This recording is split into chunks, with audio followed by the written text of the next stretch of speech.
Hoy nos embarcaremos en un viaje a las enormes canteras a cielo abierto, valles montañosos creados por el hombre que impresionan por su escala y complejidad. Estas gigantescas excavaciones en la corteza terrestre son testimonio no solo del poder insuperable de la tecnología moderna, sino también del trabajo de miles de ingenieros, geólogos y trabajadores a lo largo de muchos años. Descubriremos cómo se crean exactamente estas colosales estructuras y qué papel desempeñan en este proceso los verdaderos titanes de la ingeniería, las excavadoras gigantes. Prepárense para una historia de escala, precisión y una fuerza impresionante que cambia el paisaje de nuestro planeta.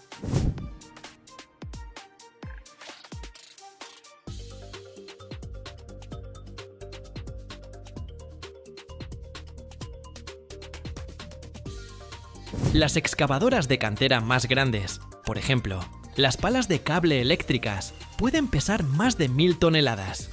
Algunos modelos de excavadoras de rueda de cangilones, utilizadas en Europa, alcanzan un peso de más de 13.000 toneladas, y son las máquinas terrestres más grandes del mundo. La creación de una cantera no es simplemente cavar un hoyo. Es un proceso extremadamente complejo y de múltiples etapas, que comienza mucho antes de que la primera excavadora muerda la tierra. Todo comienza con una minuciosa exploración geológica. Equipos de geólogos pasan años estudiando las entrañas de la Tierra, perforando pozos, tomando muestras para determinar con precisión la ubicación de los minerales, su profundidad, calidad y volúmenes. Es como una enorme historia de detectives, donde cada muestra de roca es una pista importante.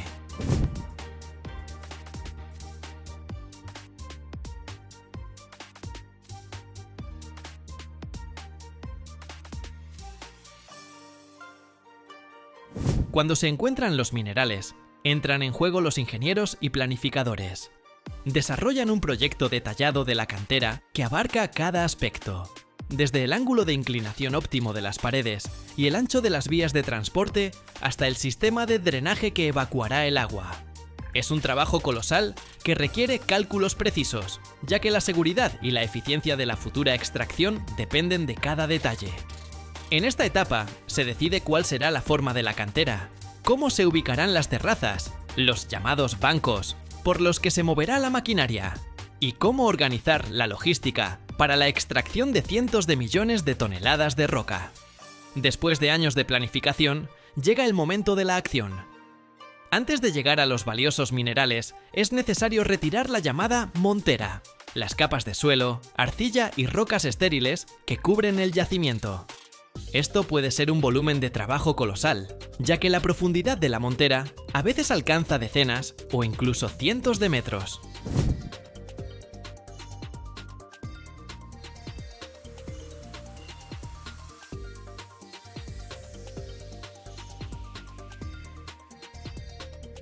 Es aquí donde entran en escena las excavadoras gigantes. Son verdaderos colosos que pesan cientos o incluso miles de toneladas, con cucharones del tamaño de una habitación pequeña, capaces de agarrar decenas de metros cúbicos de tierra de una sola vez. Trabajan en pareja con los camiones volquete de cantera, otros titanes que pueden transportar más de 300 y algunos hasta 400 toneladas de carga en un solo viaje. Las excavadoras cargan la montera en los camiones volquete, que luego la transportan a vertederos especialmente designados, creando montañas artificiales enteras. El volumen del cucharón de estas máquinas puede ser de 40 a 70 metros cúbicos, y en los modelos más grandes, de hasta 100 metros cúbicos.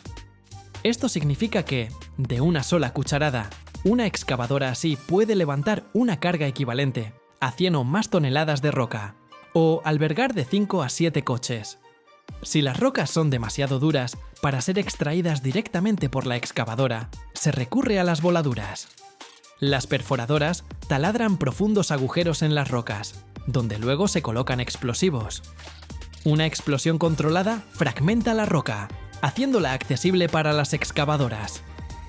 Es una etapa espectacular y extremadamente responsable, que requiere el más estricto cumplimiento de las normas de seguridad. Después de retirar la montera, comienza la etapa más importante, la extracción directa de los minerales y la formación de la cantera en sí. La cantera se desarrolla en bancos, parecidos a escalones gigantes o terrazas. Esto se hace para garantizar la estabilidad de las paredes de la cantera y para crear plataformas de trabajo convenientes para la maquinaria.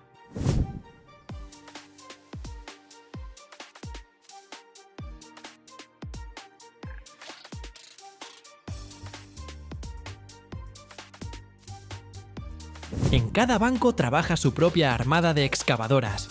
Pueden ser tanto enormes excavadoras de cantera con accionamiento eléctrico, capaces de trabajar de forma continua durante meses, como excavadoras hidráulicas, que se distinguen por su alta maniobrabilidad y precisión. Muerden la roca, cargándola en los camiones volquete que esperan. Algunas excavadoras son tan grandes que incluso tienen que ser ensambladas directamente en el lugar de la extracción, en lugar de ser transportadas ya listas. Imagina el cucharón de una de estas máquinas. Puede contener un coche, o incluso varios. En una hora, un gigante así puede mover miles de metros cúbicos de roca. La cantera se profundiza por bancos, expandiéndose gradualmente. Se parece a una enorme espiral que desciende a las entrañas de la Tierra. Constantemente trabaja todo un ballet de máquinas. Las excavadoras cavan. Los camiones volquete transportan. Las topadoras nivelan las plataformas y las motoniveladoras mantienen las carreteras en buen estado.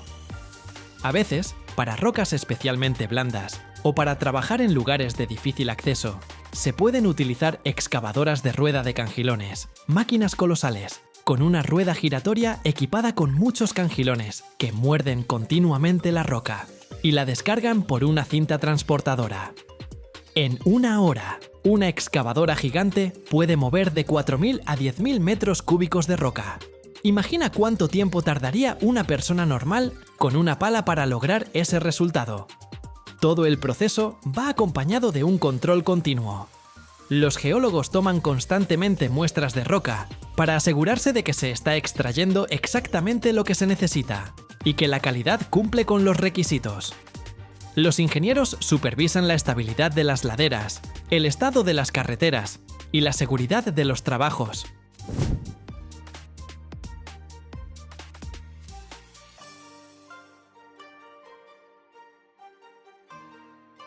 Una cantera gigante no es solo un agujero en la tierra, es todo un complejo industrial con su propia infraestructura. Para garantizar el funcionamiento ininterrumpido de tal coloso, se necesitan miles de kilómetros de carreteras para los camiones volquete, sistemas de suministro de energía para las excavadoras eléctricas, talleres para el mantenimiento y la reparación de la maquinaria, así como edificios administrativos, comedores e incluso campamentos residenciales para los trabajadores. El drenaje del agua tiene una importancia especial.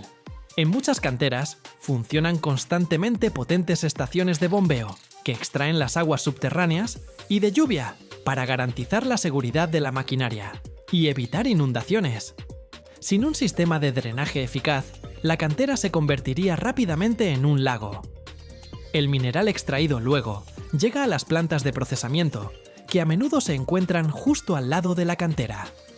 Allí se tritura, se enriquece, se purifica, convirtiéndolo en un producto terminado que luego, en vagones de tren o camiones, se envía a los consumidores de todo el mundo. La vida de una cantera no es eterna. Cuando las reservas de minerales se agotan o la extracción se vuelve económicamente inviable, la cantera se cierra. Pero esto no significa que simplemente se abandone. Las normas modernas exigen la rehabilitación, la restauración de las tierras alteradas. Las antiguas canteras pueden convertirse en lagos, parques forestales, tierras agrícolas o incluso zonas recreativas. Es un proceso complejo y costoso, que es una parte importante de una minería responsable.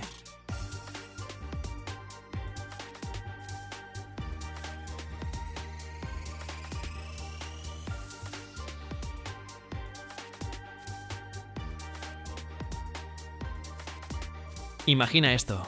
Bajo los salares blancos de Sudamérica se esconde un material sin el cual todo nuestro mundo moderno se detendría. Teléfonos, coches eléctricos, incluso satélites. Todo vive gracias a él. Lo llaman oro blanco y por él ya se libra una verdadera guerra entre países y corporaciones. Pero, ¿por qué este metal de color blanco plateado se ha vuelto tan valioso que incluso se extrae de las entrañas hirvientes de la Tierra? Y, lo más importante, ¿qué pasará cuando se acabe? Mira hasta el final y descubrirás el peligroso secreto que esconde el litio.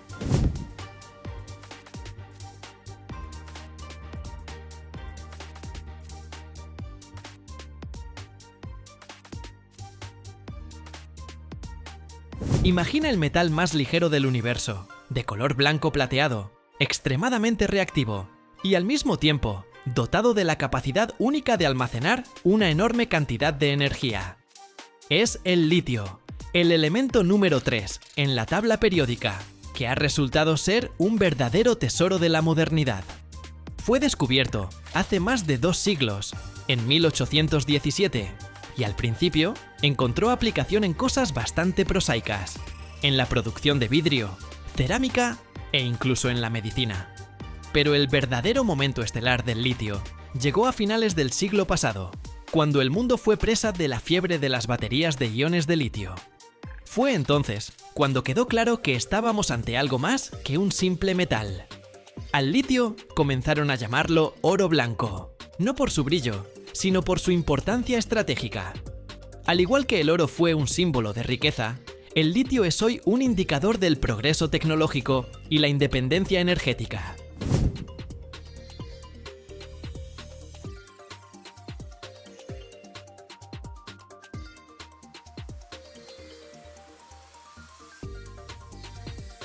Su demanda crece tan rápidamente que constantemente buscamos nuevas fuentes y perfeccionamos los métodos de su extracción. Entonces, ¿dónde se esconde este oro blanco? Sus yacimientos están dispersos por todo el planeta, pero las mayores reservas, verdaderamente gigantescas, se concentran en unas pocas regiones clave. Imagina un enorme triángulo del litio, en Sudamérica, que abarca partes de Chile, Argentina y Bolivia. Son vastas extensiones de salares donde bajo la superficie de la Tierra se esconde una verdadera riqueza. Además, hay importantes reservas en Australia, China y Estados Unidos. Existen 2 métodos principales para extraer este valioso metal. El primero, y actualmente el más común y económico, es la extracción de lagos salados, o como también se les llama, salmueras. Imagina cómo en regiones áridas y duras, como el famoso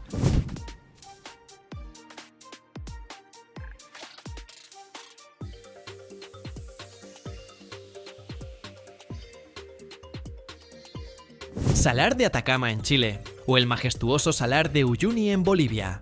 Enormes bombas extraen salmueras subterráneas, saturadas de litio.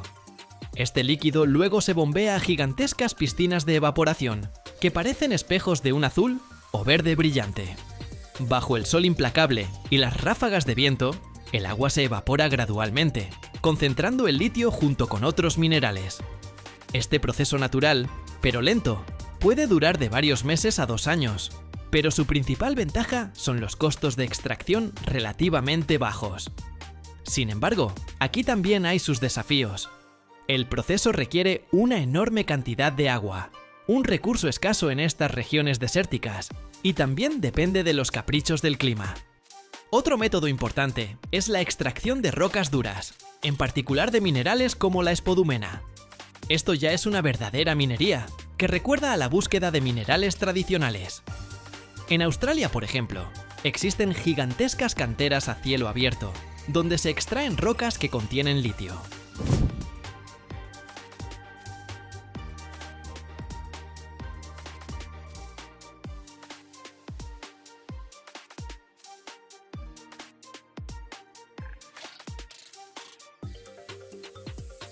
Después de que estas rocas son extraídas, se trituran y luego, mediante procesos especiales como la flotación, se separan los minerales de litio. A continuación, los minerales se someten a un tratamiento térmico, se calcinan a altas temperaturas y luego se realiza un procesamiento químico para obtener litio puro en forma de sales, por ejemplo, carbonato o hidróxido de litio. Este método permite obtener litio más rápidamente y no depende del clima, pero es considerablemente más caro, y tiene un mayor impacto ambiental, ya que implica la destrucción del paisaje y la generación de una gran cantidad de residuos. Pero la humanidad no se detiene. Los científicos e ingenieros están investigando nuevas fuentes de litio más ecológicas.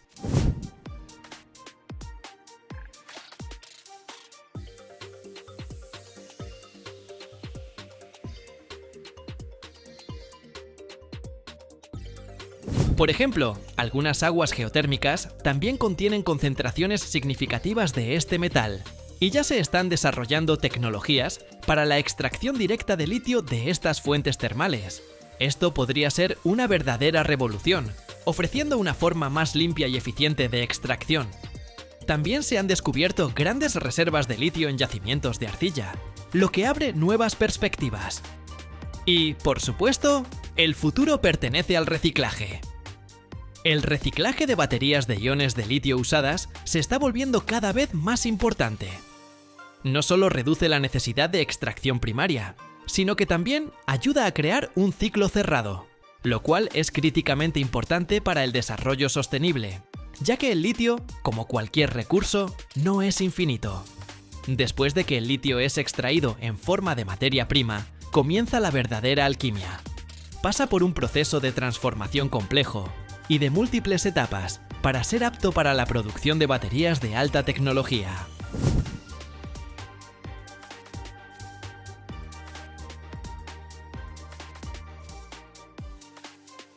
Primero, de la materia prima extraída, se obtienen los principales productos industriales: carbonato de litio o hidróxido de litio. El carbonato de litio se obtiene más a menudo de las salmueras. Es un compuesto relativamente simple y económico que se utiliza ampliamente en las baterías de nuestros teléfonos inteligentes y en algunos tipos de coches eléctricos. El hidróxido de litio, que se produce tanto de salmueras como de rocas duras, se está volviendo cada vez más popular. Permite crear cátodos, los electrodos positivos de las baterías, con mayor densidad energética, lo que significa que los coches eléctricos podrán recorrer mayores distancias con una sola carga. Es precisamente el litio el componente clave del cátodo, la parte más importante de una batería de iones de litio. Existen varias recetas para crear materiales de cátodo, cada una con sus propias ventajas. Por ejemplo, el óxido de litio y cobalto se utiliza para la electrónica portátil.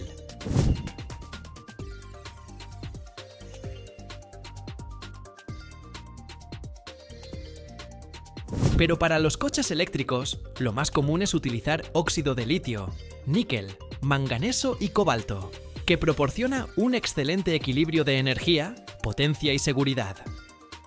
Para el transporte comercial y algunos modelos de coches eléctricos, a veces se elige el fosfato de hierro y litio, que aunque tiene una menor densidad de energía, se distingue por su alta seguridad y larga vida útil. Una vez que todos los componentes, cátodo, ánodo, el separador que los divide y el electrolito, están listos, se ensamblan en celdas de batería individuales. Este proceso se lleva a cabo en condiciones de ultra limpieza y requiere una precisión increíble. Luego, estas celdas se conectan entre sí para formar módulos, y varios módulos se combinan en un gran paquete de baterías.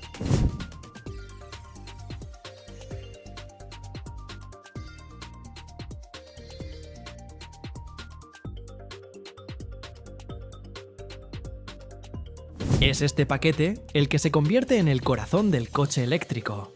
Cada uno de estos paquetes está equipado con un complejo sistema electrónico de gestión, que controla incesantemente la carga, la descarga, la temperatura y el estado general de cada celda individual, garantizando la seguridad y la eficiencia. Aunque los coches eléctricos desempeñan un papel clave en la lucha contra el cambio climático, ayudando a reducir las emisiones de gases de efecto invernadero, es importante entender que la extracción de litio también tiene sus propios desafíos ecológicos.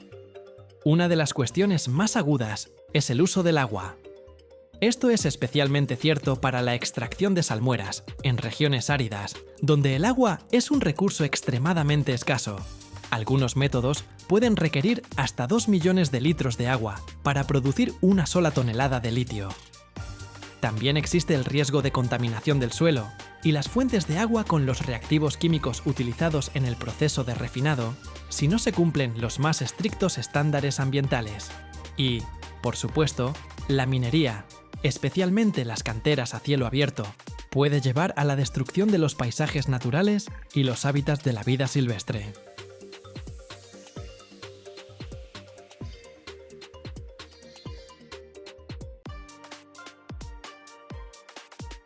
Cada año, en el mundo, se producen más de 100 toneladas de materiales, pero solo uno de ellos desafía las leyes de la física. No es metal ni plástico, es grafeno. Un material más delgado que el ADN humano, pero 200 veces más resistente que el acero. Imagina, una sola capa de él podría soportar el peso de un elefante balanceándose en la punta de un lápiz. Es más ligero que el aire, transparente como el vidrio, y, al mismo tiempo, conduce la corriente mejor que el cobre. Pero lo más interesante es que todavía no conocemos los límites de sus posibilidades. Mira hasta el final. Descubrirás cómo algo casi invisible puede cambiar el futuro de toda la industria.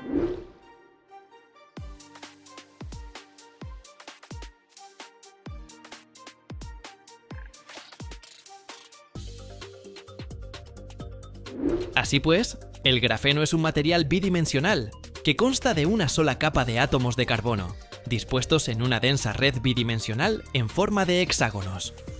Posee una serie de propiedades únicas que lo hacen increíblemente prometedor. Los átomos de carbono en el grafeno están unidos entre sí por enlaces covalentes extremadamente fuertes. En esencia, cada átomo forma parte de una red absolutamente densa e impecable. Cuando intentamos estirar, perforar o romper una lámina de grafeno, en realidad estamos intentando romper estos enlaces. Lo singular es que cuando se aplica una fuerza externa a la red, no se rompe sin más. En cambio, la perfecta red hexagonal asegura una distribución uniforme de la tensión por todo el material. Los físicos han descubierto que para perforar una lámina de grafeno perfecta con un lápiz, por ejemplo, se necesitaría una fuerza comparable al peso de un elefante balanceándose en la punta de ese lápiz.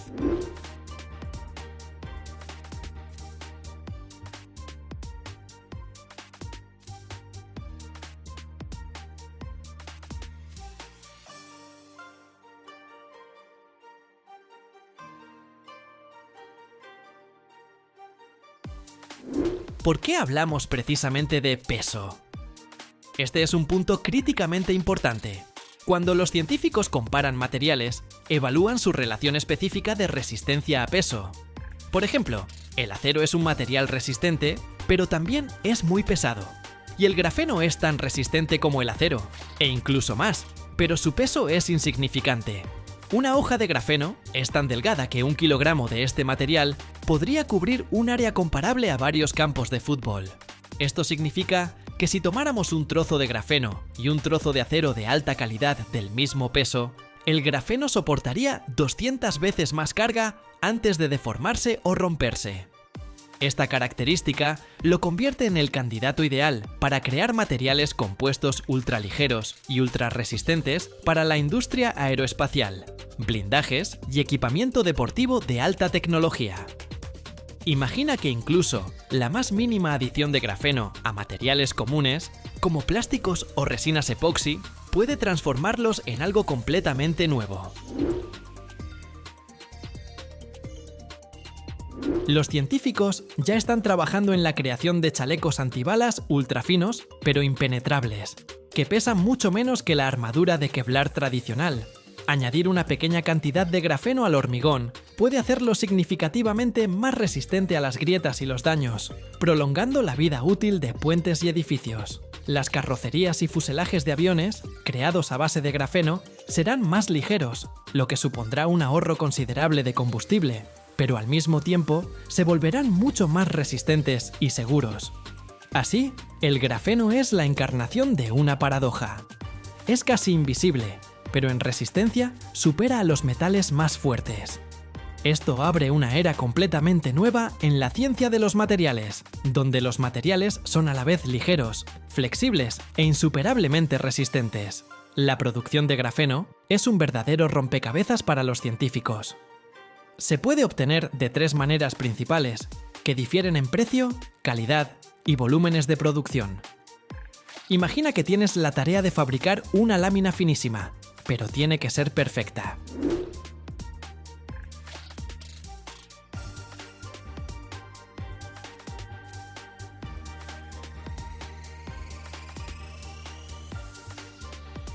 El primer método es la exfoliación mecánica. Es la forma en que se descubrió el grafeno. Aquí todo es simple. Tomamos grafito común, que es una pila de capas de carbono, e intentamos arrancar de él una sola capa. Los científicos literalmente usaron cinta adhesiva para arrancar capas repetidamente hasta que en la cinta quedaba esa misma capa monoatómica necesaria. Esto produce el grafeno más puro e ideal, un verdadero diamante para la investigación fundamental. Pero el problema es obvio. Este método es terriblemente lento, imposible de escalar, y solo es adecuado para laboratorios. El segundo enfoque es la exfoliación química. Se necesita cuando queremos obtener mucho grafeno, para añadirlo a baterías, plásticos o tintas. Aquí no jugamos con cinta adhesiva, sino que usamos artillería química pesada. El grafito se sumerge en ácidos y oxidantes muy fuertes, que penetran entre las capas de carbono y comienzan a separarlas. El resultado es una mezcla espesa.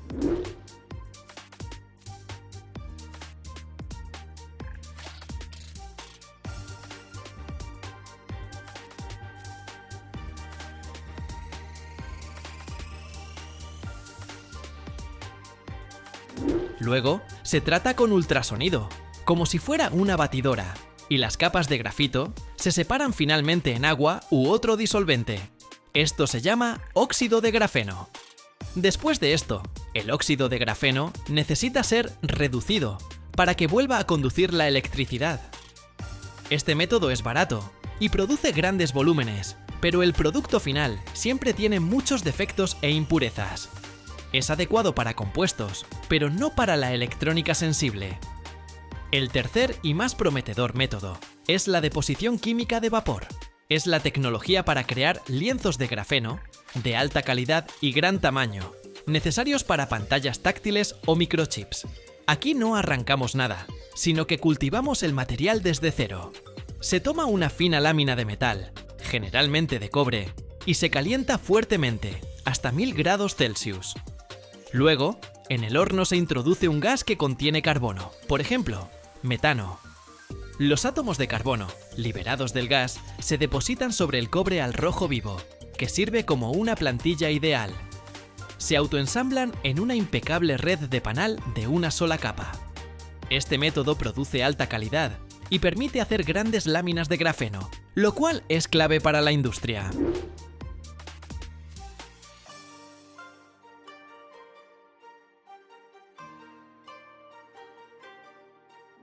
Lo más difícil después de esto es retirar con cuidado la película de grafeno de la base metálica y transferirla al material deseado, por ejemplo, a un plástico flexible, sin dañar la frágil estructura. Si hablamos de dinero, el mercado mundial de grafeno se valora actualmente en cientos de millones de dólares estadounidenses y, según la mayoría de las previsiones, crecerá muy rápidamente, a menudo duplicándose cada pocos años. Los analistas esperan que para finales de la década, este mercado pueda superar los 1000 millones de dólares.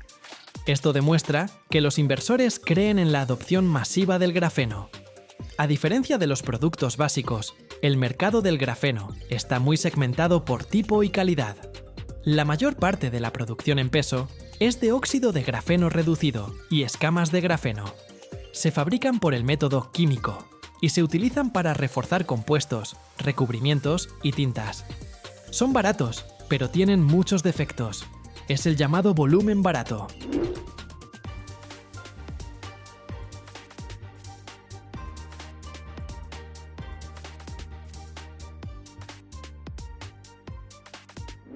¿Y qué hay de la calidad cara? La menor parte en peso, pero la más cara en valor, es el grafeno puro de una sola capa en forma de películas. Se necesita para la electrónica de alta tecnología y es muy caro debido a la complejidad de su producción y transferencia. El mercado de la producción de grafeno está muy concentrado en Asia, especialmente en China. Las empresas chinas son líderes mundiales en la producción de grandes volúmenes de grafeno para baterías y supercondensadores, precisamente el que se hace por el método químico. Las empresas europeas y estadounidenses, por regla general, se centran en el desarrollo de formas de grafeno más tecnológicas y puras, es decir, películas para las industrias aeroespacial y electrónica.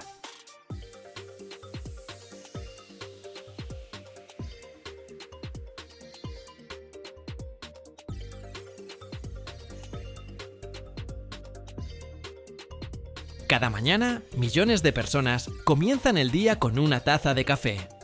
Pero, ¿y si te dijera que precisamente lo que queda en el fondo de la taza podría alimentar ciudades enteras?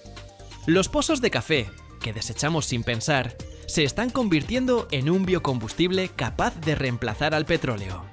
Ya están moviendo autobuses, calentando edificios e incluso se utilizan en la producción de envases ecológicos. Pero lo más sorprendente es esto. Este recurso es uno de los más abundantes del mundo y todavía no nos damos cuenta de su verdadero poder. Quédate hasta el final, porque descubrirás cómo los simples pozos de una cafetera pueden cambiar la energía del planeta.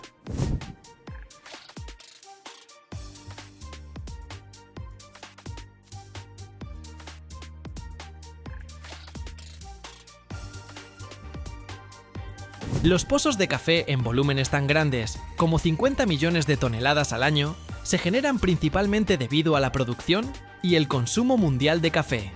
Para entender la escala, en el año 2025 se prevé que la producción mundial de café alcance unos 178 millones de sacos de 60 kilogramos.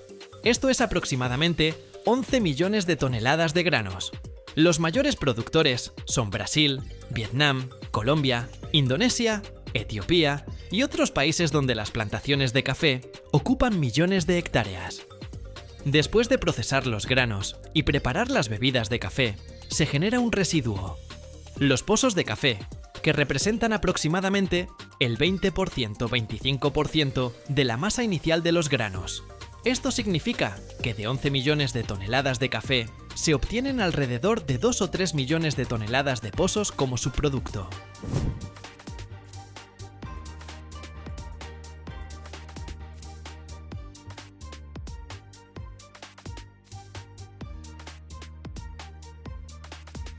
Otra gran contribución a los volúmenes totales la hacen las cafeterías, restaurantes, hoteles, oficinas e incluso los hogares, que consumen café masivamente todos los días.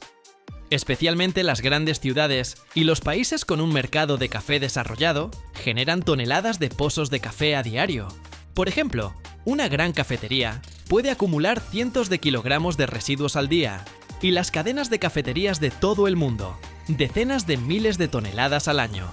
La recolección de pozos para su posterior procesamiento se organiza tanto a través de proyectos locales, es decir, empresas de gestión de residuos que colaboran con las cafeterías, como a través de empresas a gran escala que crean cadenas de economía circular, un ciclo cerrado donde el subproducto se convierte en un recurso.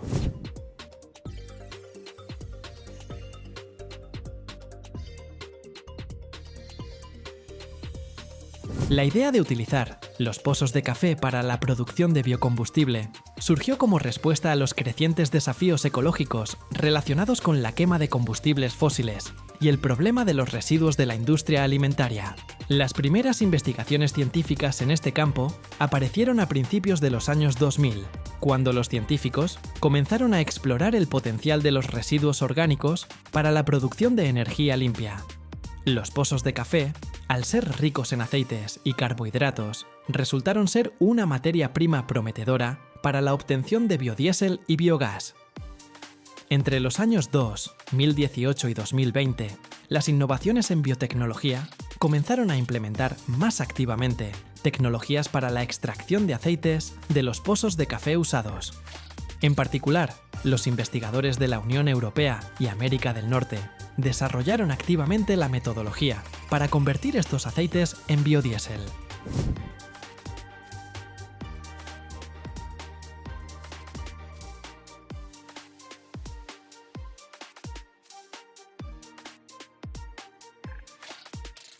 Uno de los avances fue la creación de procesos que permiten utilizar el aceite residual sin operaciones químicas costosas y complejas, lo que hizo que la producción de biocombustible fuera económicamente viable y ecológica al mismo tiempo. El procesamiento de los pozos de café para abastecer el funcionamiento de incluso 1000 reactores nucleares en forma de biocombustible o fertilizantes es una industria a gran escala con un potencial ecológico y económico significativo. Cuando los pozos de café usados llegan a la planta de procesamiento, comienza un detallado proceso tecnológico de varias etapas que transforma este residuo orgánico en un producto útil. La información se basa en el ejemplo de la startup ucraniana Rekava, que se ha convertido en uno de los líderes en este campo, así como en otras iniciativas ecológicas modernas.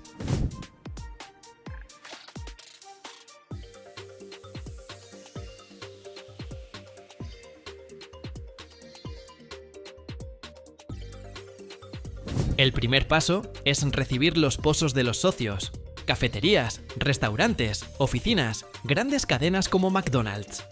Una pequeña cafetería genera aproximadamente 5 kilogramos de pozos de café al día. Las grandes cadenas, decenas de kilogramos. Es importante que los pozos se recojan y transporten rápidamente para evitar su deterioro y el mal olor. El secado de los pozos de café implica extenderlos en una capa delgada sobre estantes o cintas transportadoras de secado especiales por donde pasa aire caliente. La temperatura de secado generalmente se mantiene en torno a los 55 grados Celsius, lo que es suficiente para destruir los microorganismos y eliminar el exceso de humedad, pero sin destruir los nutrientes.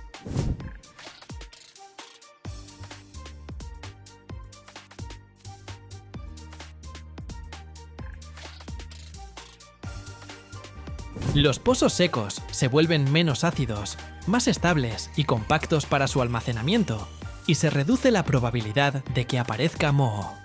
Gracias a esto, los pozos se pueden almacenar durante mucho tiempo en recipientes herméticos sin que se deteriore su calidad.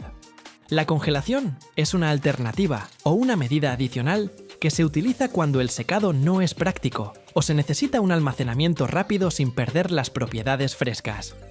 Los pozos se colocan en bolsas o recipientes herméticos y se congelan a una temperatura de menos 18 grados Celsius o inferior. En este estado, se detienen todos los procesos bioquímicos y el desarrollo de microorganismos, conservándose los componentes aromáticos, los aceites y la mayoría de los nutrientes en su estado más natural. Al descongelarse, los pozos de café no pierden sus propiedades y son aptos para su posterior procesamiento.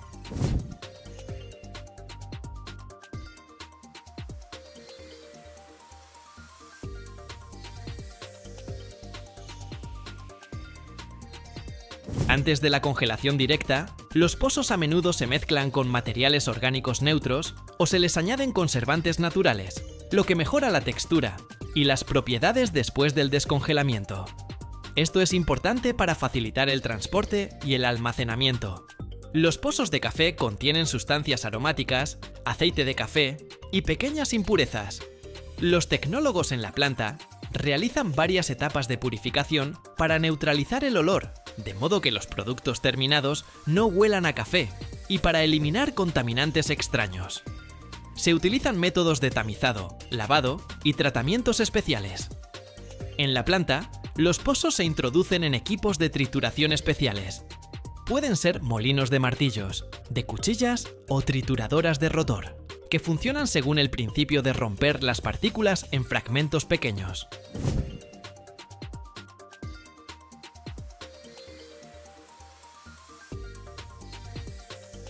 Gracias a la alta velocidad de rotación de los martillos o las cuchillas, los pozos se convierten en un polvo homogéneo, con un tamaño de partícula controlado. Es importante mantener un grado óptimo de trituración. Un polvo demasiado grueso complicaría la mezcla posterior y reduciría la eficiencia de la extracción de sustancias útiles, mientras que uno demasiado fino podría empeorar la capacidad de procesamiento del equipo y causar emisiones de polvo. Por lo tanto, a través de un sistema de tamices y filtros se separan las fracciones necesarias y los fragmentos no aptos se devuelven para una nueva trituración. La homogeneidad del polvo asegura una combinación ideal con otros aditivos naturales, como la cáscara de huevo o la fibra de maíz saponificada, para mejorar la calidad del producto final. Fertilizantes, biocombustible o envases biodegradables ecológicos.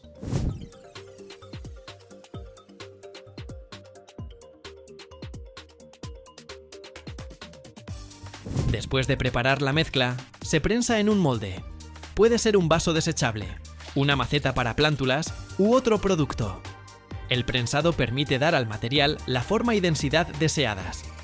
El producto terminado se recubre con una capa protectora natural especial, por ejemplo, desarrollada a base de maíz, para aumentar su resistencia e impermeabilidad, manteniendo al mismo tiempo su carácter ecológico y biodegradable. Los productos se secan para eliminar finalmente la humedad y se empaquetan para su venta. Los residuos de la producción tampoco se desechan. El extracto de café se utiliza para aromatizar, el aceite de café para biocombustible, y los restos se mezclan con otras materias primas para fertilizantes o pellets.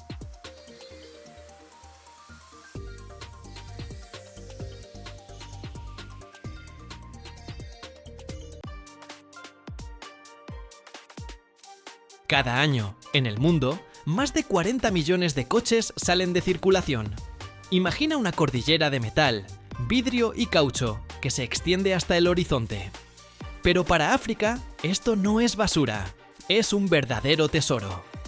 En Lagos, en el corazón de Nigeria, funciona el mercado de repuestos de automóviles usados más grande del mundo, donde trabajan decenas de miles de personas y el nivel de reutilización de piezas alcanza un increíble 95%.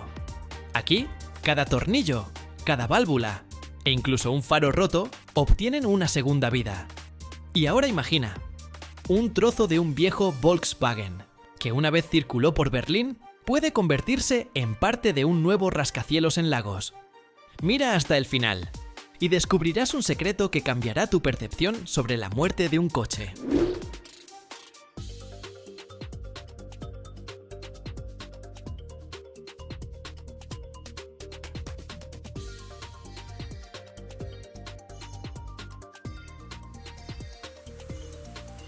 Todo comienza en el caos de un puerto o en las afueras de una ciudad gigante como Lagos.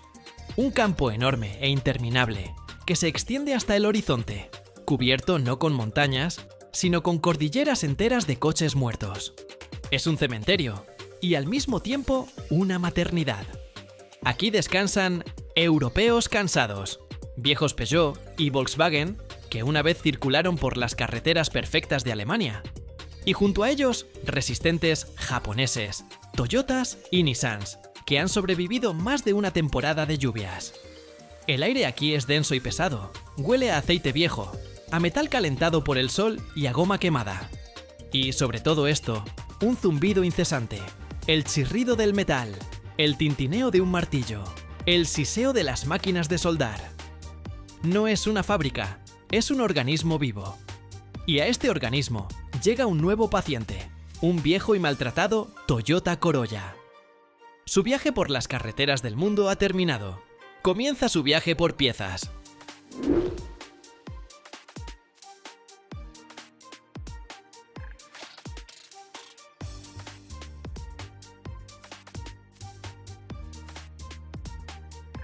Apenas se ha enfriado, cuando una bandada de cirujanos se abalanza sobre él. No son robots, son personas, cada una un especialista en su campo. Aquí no hay cadena de montaje, hay equipos. El primer equipo, armado solo con llaves y destornilladores, se sumerge en el interior. En cuestión de minutos, de allí salen volando los asientos, los paneles de las puertas, el salpicadero, el volante. Cada elemento se inspecciona cuidadosamente. Si un asiento está simplemente sucio, se llevará al lavado, se limpiará y se venderá como nuevo. Si la tapicería está rota, se quitará, y el armazón irá a un soldador que lo reparará y preparará para una nueva tapicería. El salpicadero se desmontará en sus componentes: velocímetro, tacómetro, botones. Todo esto son artículos valiosos por separado. Mientras el primer equipo desguaza el interior, el segundo ya ha abierto el capó. Son los cardiocirujanos. Su objetivo, el corazón del coche, el motor y la caja de cambios. Con una velocidad y coordinación increíbles, desconectan todas las mangueras, cables y soportes.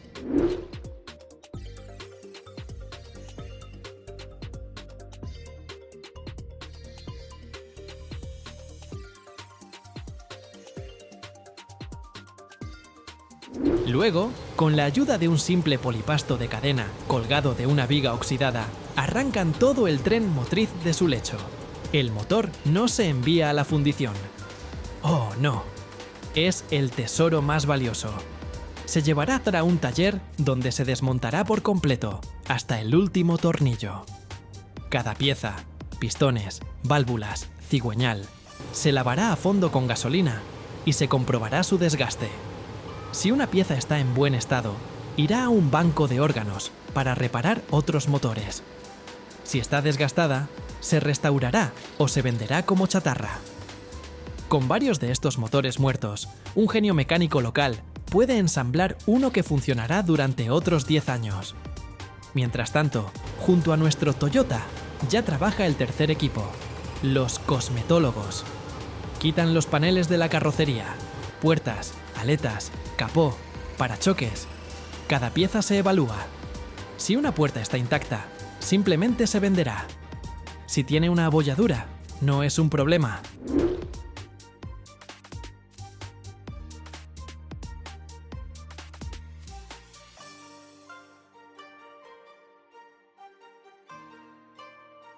Se la llevarán a un chapista, un verdadero escultor del metal. Con un martillo, un yunque y una increíble sensibilidad para el metal, sacará la abolladura de tal manera que apenas se notará. Luego, la pieza se pintará y se venderá como casi nueva. Incluso un faro roto no es basura. Se extraerán con cuidado los trozos de cristal intactos, que luego podrán usarse para reparar otro faro. Pero eso no es todo. También están los neurólogos y los cirujanos vasculares. Extraen con cuidado todo el cableado del coche. No es solo un manojo de cobre, es un sistema completo que se puede instalar en otro coche. Radiadores, alternadores, motores de arranque, bombas de gasolina. Todos estos son órganos valiosos por separado que se extraen, se comprueban, se reparan y vuelven a la batalla. Incluso los discos de freno, si no están demasiado gastados, se rectificarán y se venderán. El cristal se corta con cuidado para venderlo a quienes se les haya roto. Amortiguadores, muelles, brazos de suspensión. Todo se aprovecha.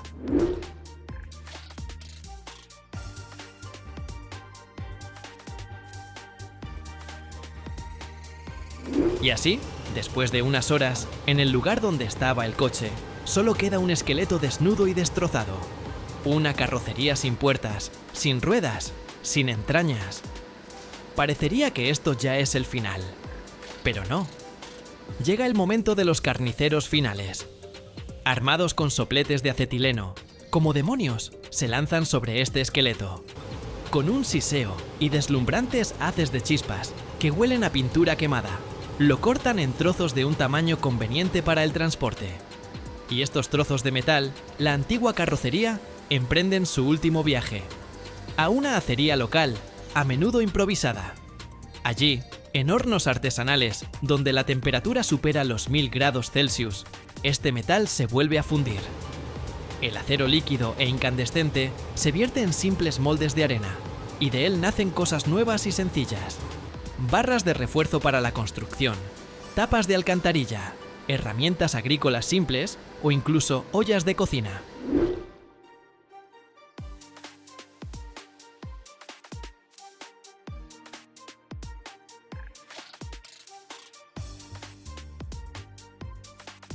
El mercado de repuestos de automóviles usados más grande de Nigeria, y posiblemente de toda África, es Ladipo en Lagos. No es solo un mercado, es una ciudad dentro de una ciudad, que ocupa una superficie de decenas de hectáreas. Aquí trabajan más de 30.000 personas, mecánicos, vendedores, chapistas, electricistas. La facturación anual de este único mercado se estima en cientos de millones de dólares. Es una economía gigantesca, en su mayoría informal, que da empleo a toda una generación. A diferencia de los países occidentales, donde muchas piezas simplemente van a la prensa junto con la carrocería, en Nigeria el nivel de reutilización de piezas de un solo coche se acerca al 95%. Prácticamente nada se tira. Los motores y las transmisiones son la mercancía más valiosa. El motor de un modelo popular, como un Toyota Camry, puede venderse por 500 o incluso $1000 o más, dependiendo de su estado. Es una cantidad de dinero enorme.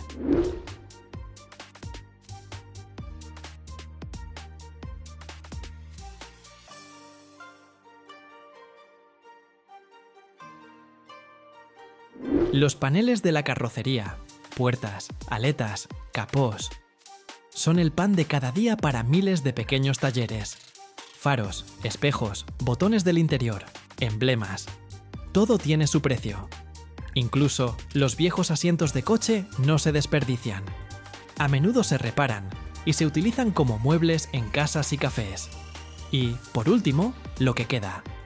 Después de haber quitado del coche absolutamente todo lo que se puede vender, queda la carrocería desnuda. Su peso representa aproximadamente el 30% del peso inicial del vehículo, e incluso este resto no se desperdicia. En Nigeria operan numerosas pequeñas acerías, a menudo artesanales, que refunde esta chatarra.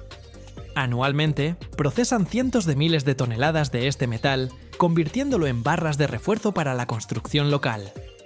Esto significa que un rascacielos que se construye hoy en Lagos bien podría contener un trozo de un Volkswagen, que una vez circuló por las calles de Berlín.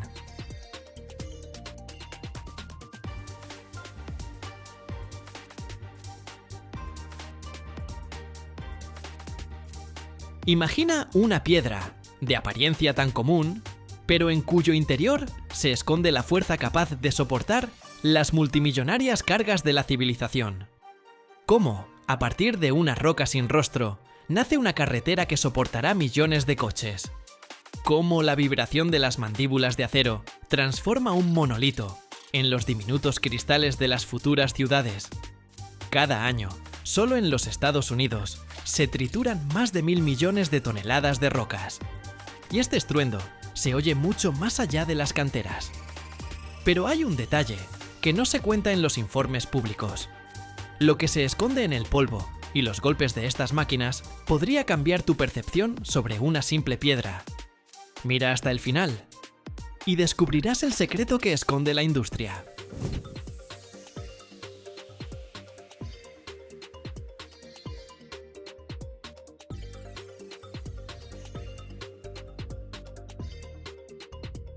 Todo comienza no en un taller, sino en una enorme herida abierta en el cuerpo de la Tierra. Una cantera.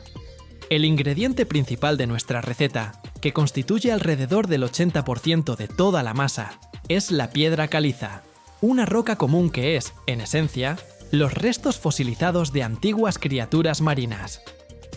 Para arrancarla de la roca madre, los ingenieros llevan a cabo toda una operación especial.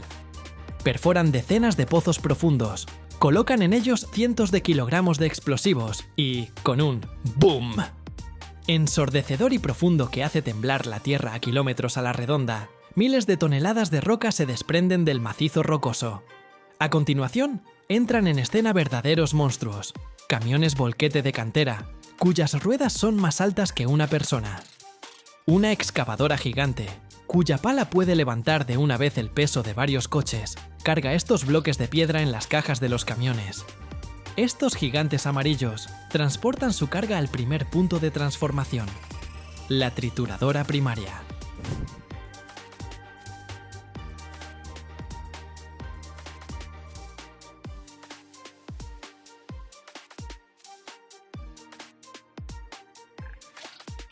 La trituradora primaria es una enorme boca de acero, con mandíbulas macizas, que con un crujido ensordecedor, aplasta rocas de varias toneladas en trozos del tamaño de un balón de fútbol. Junto con la piedra caliza, a la trituradora se le añade un segundo ingrediente importante: arcilla o esquisto. Son la fuente de silicio, aluminio y hierro, necesarios para la química correcta de nuestro futuro cemento.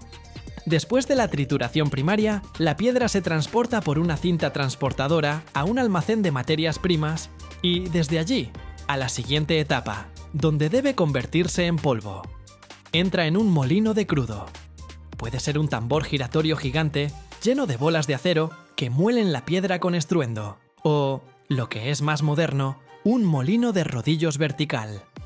Imagina un enorme plato giratorio, sobre el que ruedan con una fuerza colosal varios rodillos de acero macizos. La piedra cae bajo estos rodillos y simplemente se pulveriza hasta convertirse en el polvo más fino que la harina.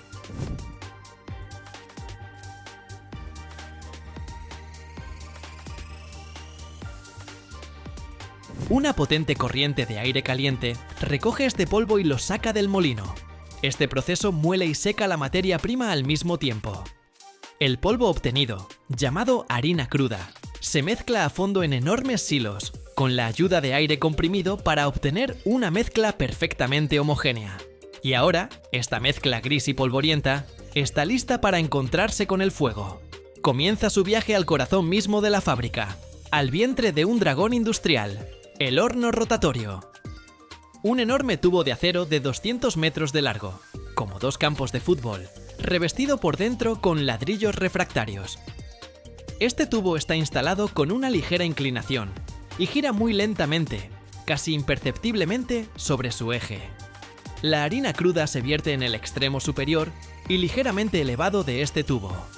Y desde el extremo inferior, un quemador gigante lanza una rugiente columna de fuego, como en el motor de un cohete.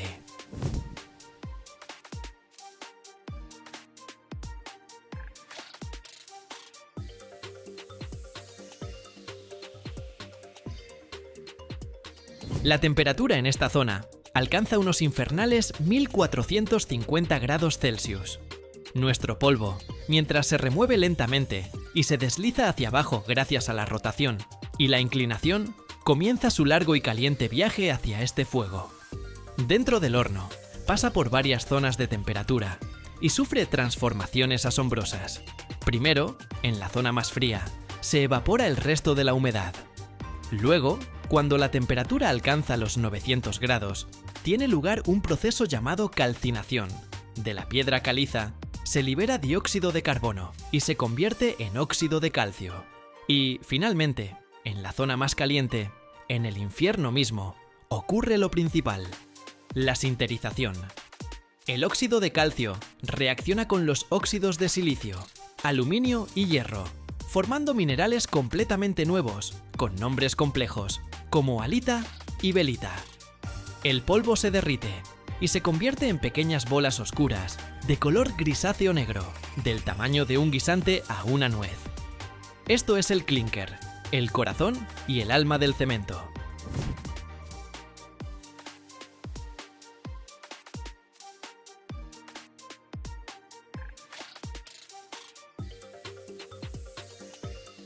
Es, en esencia, energía química enlatada, esperando su momento para despertar. El clinker, al rojo vivo, cae del extremo inferior del horno e inmediatamente llega a un enfriador especial. Aquí se le soplan potentes corrientes de aire frío. Este es un paso muy importante. El enfriamiento rápido congela la estructura química del clinker en su estado más activo. El clinker enfriado, duro como una piedra, se transporta por una cinta a un almacén, donde puede guardarse durante meses. Y entonces llega la etapa final de la transformación. El clinker por sí solo son solo piedrecitas inactivas. Para convertirlo en cemento, hay que volver a molerlo hasta convertirlo en el polvo más fino. Se carga en un molino de cemento, que es muy similar al de crudo, un enorme tambor lleno de bolas de acero.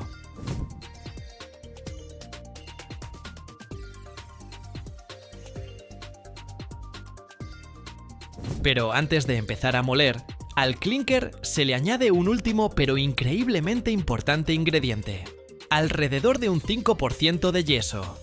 El yeso es el freno de nuestro cemento. Sin él, el cemento, al mezclarse con agua, fraguaría casi instantáneamente, convirtiéndose en piedra en pocos minutos, y sería imposible trabajar con él.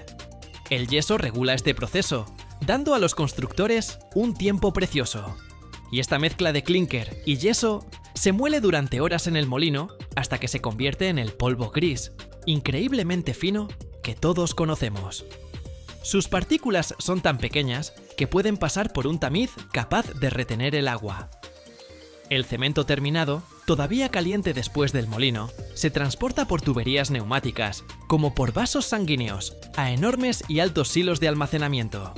Son gigantescas torres que albergan miles de toneladas de producto terminado.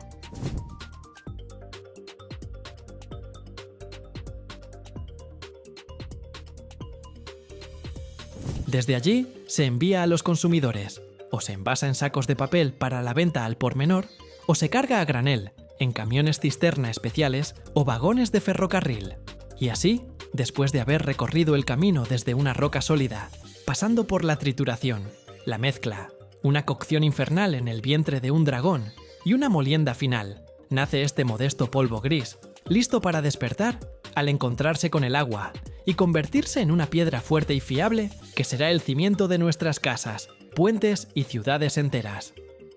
Anualmente, en el mundo, se producen más de 4.000 millones de toneladas de cemento. Este número es absolutamente alucinante. Intentemos imaginarlo. Significa que por cada persona en el planeta, tú, yo, todos, se produce más de media tonelada de este polvo gris cada año. Es el material de construcción más popular de la Tierra después del agua. Y si tomaras todo ese cemento y construyeras con él un muro continuo de 1 metro de ancho y 1 metro de alto, podrías rodear nuestro planeta por el ecuador más de 40 veces. Cada año.